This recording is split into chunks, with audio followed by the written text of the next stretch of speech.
여러분 평안하십니까? 오늘은 4월 22일 금요일입니다.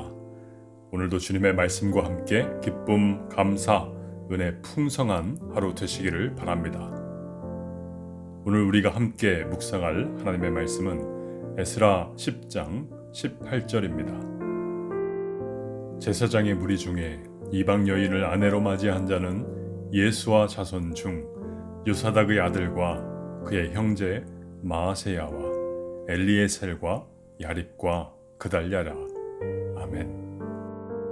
에스라서의 마지막 장에는 자그마치 112명의 이름이 등장하고 있습니다. 그들 중에는 제사장도 있었고 레위 자손도 있었고 또 성전에서 찬송하던 사람들 그리고 일반 백성들의 이름이 기록되고 있습니다. 이들 112명 자신의 이름이 기록된 에스라 10장을 보면서 어떤 마음이 들었을까요? 꽤 오래전에 국민 MC라고 불리는 유재석 씨의 이름이 초등학교 교과서에 실렸다는 기사를 읽은 기억이 납니다. 어땠을까요? 자랑스럽지 않았을까요? 왜냐하면 언어 지능이 높은 인물의 예로 줄리어스 시저 그 이름 옆에 유재석이라는 이름이 올려졌기 때문입니다.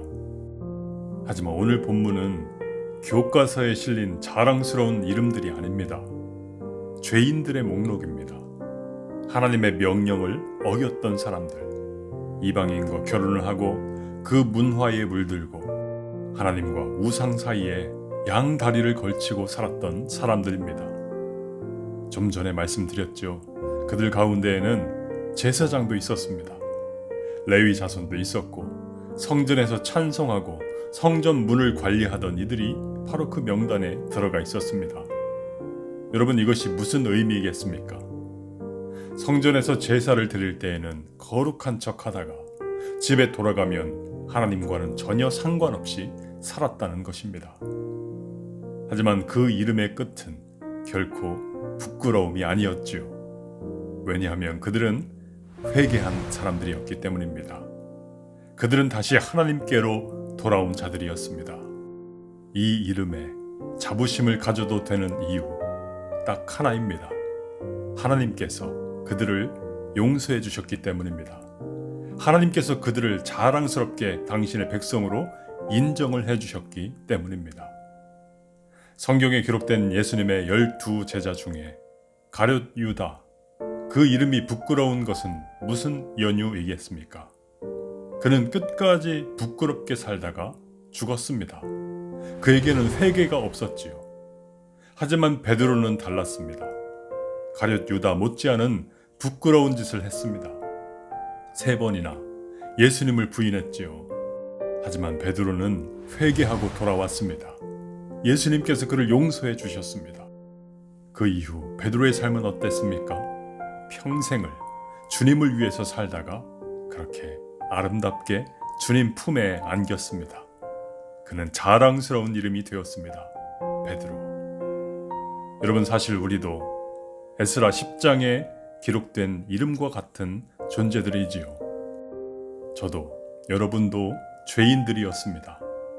얼마나 많은 순간 그들처럼 하나님과 세상 이 두 사이에 양다리를 걸치고 살아갈 때가 많습니까? 예배당 안과 밖에서 전혀 다르게 생각하고 전혀 다른 가치를 따라 살아왔던 때는 또 얼마나 많습니까? 우리는 결코 하나님의 자녀가 될 자격이 없는 존재들이었습니다. 그러나 예수 그리스도 그 보혈의 능력이 우리를 새롭게 해 주십니다. 내 힘이 아닙니다. 주님의 빛이 우리를 어둠에서 건져 주십니다.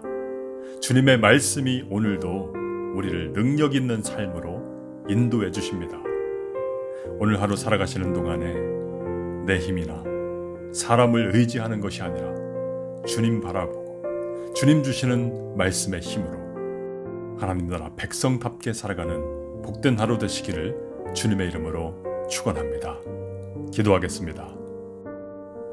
하나님, 참으로 부끄러운 인생들인데 그리스도의 보혈로 자랑스러운 이름이 되게 하심을 감사합니다. 오늘 하루 은혜 받은 자로 살게 하여 주옵소서. 그 은혜와 기쁨과 감격을 나누는 복된 인생 되도록 인도하여 주옵소서. 예수님의 이름으로 기도하옵나이다. 아멘.